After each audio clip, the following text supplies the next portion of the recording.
So I have my htdocs directory open, and in here I'm going to create a new project file called php7. And within there we have an index.php file, and if I open up the browser we go to localhost.php7. Again, make sure your Apache server is running, and you should be able to see that that script is now in fact running. And if we take a look at this index.php file, you'll see there that all it's doing is it's just echoing out a string right here. So I'm going to delete the string, and now I want to create a function, and this function is going to receive X amount of parameters. It could be a random number amount of parameters, and then we're going to take a look at type coercion once I've done that. So I'm going to create a function, and then I'm going to give it the name of parse, and we're going to open and close the brackets and open and close the parentheses. So the parentheses define the execution context, which is just simply a list of instructions that you give to the compiler. Once it's finished executing, then what happens is it deletes the arguments that are stored in memory. Now, we need to define the argument, and this argument is going to be a special argument because it's going to take multiple parameters, multiple values. So I'm just going to put in the ... So what this symbolizes is you could have maybe 2 parameters, maybe 5, maybe 10, maybe 500 parameters. And what I want you to do is shove it inside of an array, and we need to go ahead and give that a name. So we're creating an argument, which is just a temporary variable called int. And this array, because we put the ... right there, will receive all of the parameters, all of the values that are being passed in. All right, so now what I want to do is I want to echo out the results. And what I'm going to do is pop this in the pre-element. And what I want to do is use the JSON encode function, and then we need to pass in the value, which is going to be the value that's stored in the int array. You could say ints, be a little bit better. So we have an array that contains lots of ints, and I'm just going to say JSON pretty print all caps. So this will just make this nicely formatted JSON text, and then when I stick it in the pre-tags, it will look right in the browser. Now, at the moment, if I was to run the script, nothing would happen because we're just creating the function, we're not invoking the function. So I'm going to invoke the function, and we're going to pass in parameters. So parameters are the values. So if you had, let's say, the value of 20, or a string of 200, or a floating point number, 22.22, or a Boolean value, such as true or false, these are all parameters. Each one of these is a parameter, and these parameters populate arguments, which is variables. And what will happen here is PHP will say, okay, we have 3 dots, and then we have this parameter right here called ints. And that is essentially telling PHP, create an array inside of this argument, and then shove all of these values into that array. So I could have 200 parameters here, or I could have maybe 2 parameters, or in my case, I'm going to have 4 parameters. And it's going to take those parameters and it's going to shove them into the array. And then all we're doing is we're saying, right, when you execute, all I want you to do is just print out the contents of what's stored inside of the ints argument. And I'm also going to end that with a semicolon right there. And let's go back and hit refresh. So what it did was it received all of those parameters, those values, and it chucked it into the ints array. So that's how an array is symbolized in JSON. It has these square brackets, and then we have a few different data types in this array. We have an integer, we have a string, we have a floating point data type, and also we have the Boolean data type as well. Now this may be a bit of an issue. Let's say I wanted to iterate through the elements of this array, so each one of these elements right here, and I wanted to add them together. Well, you can't add an integer with a string data type. And also, let's say I don't want any fractional numbers because they can cause problems when doing addition and so forth. So that's a little bit of an issue.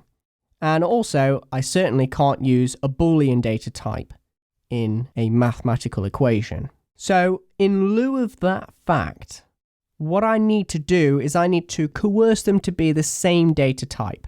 And that is, I want them to be an integer.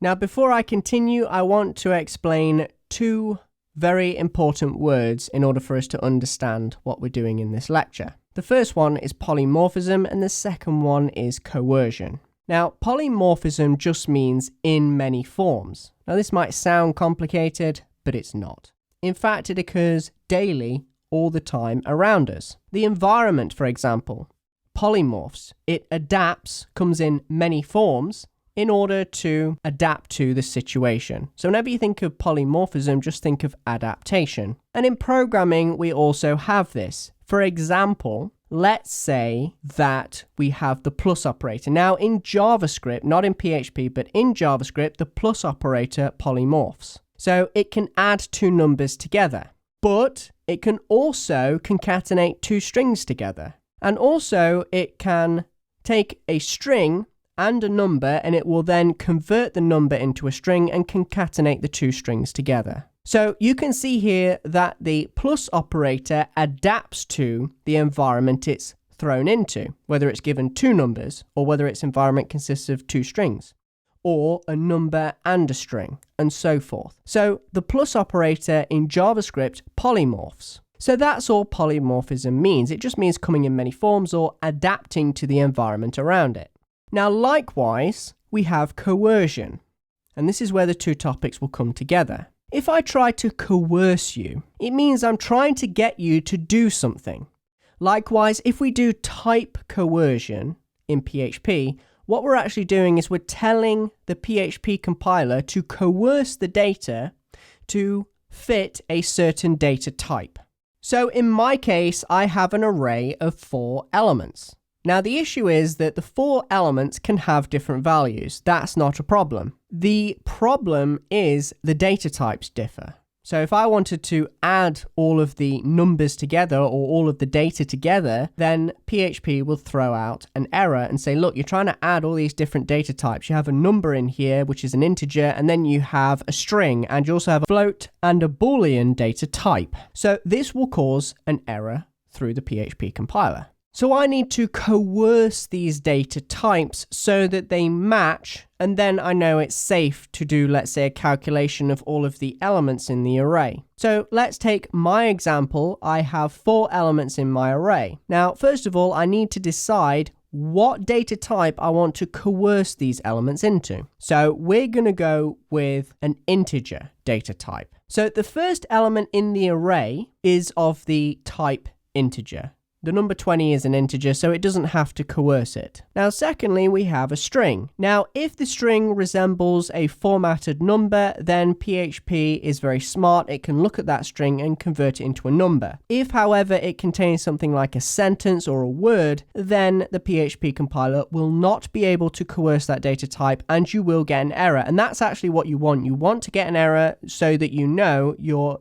passing in a wrong parameter. So, in my case, this string of 200, yes, it is a string, but it's not a word, it's not any sort of legible English, it is in fact all numeric. So that can quite easily be coerced into an integer. Next up, we have a floating point. Now, a floating point isn't allowed in an integer data type. A floating point number simply is a fractional number. It has a decimal place.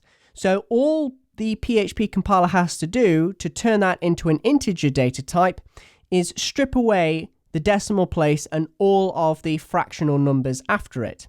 Once it gets rid of those fractional numbers, it's now an integer. You've only got the whole numbers left. Now also, you may be thinking, well, now we have a Boolean value, true or false. And many programming languages polymorph true and false into 0 and 1. 0 being false and 1 being true. So it's actually very easy to coerce the Boolean data type into an integer as well. So that process that has just taken place is called polymorphism. It adapted to the environment that it was given. We have many different values in this array, and the PHP compiler will do its best to try and coerce the data, but there are limits and you may get errors, but that's good because it provides structure to our application and gives us the intended data type for our argument. So how do we coerce all of these parameters to be of the same data type? Well, when we declare the argument, what we need to do is we need to define the coercion. So this is the data type that we want to say to the compiler, look, try your best to coerce these values to this data type. And that could be, let's say, int. So I'm going to try and coerce all of these values to be of the same data type. So I'm going to go ahead and save that, and let's refresh in the browser. So now you'll notice that we have the first element that didn't need to be changed. That was an integer. The second element was a string, and you'll now notice it doesn't have quotes around it. It just simply stripped the quotation marks around it and it produced an integer. And then also we have the floating point number 22.22, and what it did was it stripped the decimal place away, so we got 22. And true was converted into the number 1. And if we typed in false, that would convert to 0. Now, if we, let's say, had the string right here, if that had a decimal place in there, that decimal place would be stripped away. If I hit refresh, you'll notice nothing changed, but what it did was it took that string, it took it out of the string, and then it simply stripped away the decimal place. So it just left us with the whole numbers. Now, do be careful, there are limits to what PHP can do. For example, if this string contained a special character, such as the $ or pound symbol, then you will get a fatal error. And then also, if you had, let's say, a formatted number like this with a comma in there, then if I was to save this and hit refresh, you'll notice that it said, well, you know, it wasn't a very well formatted numeric string. So it only returned just to this point where the comma resides, and then it stripped away all the rest of it. So you do have to be careful right there. Now, if I wanted to keep the decimal places, then what I'd need to do is coerce the data to a float. Now, the float data type will allow integers, no problem, but it will also allow the decimal places as well.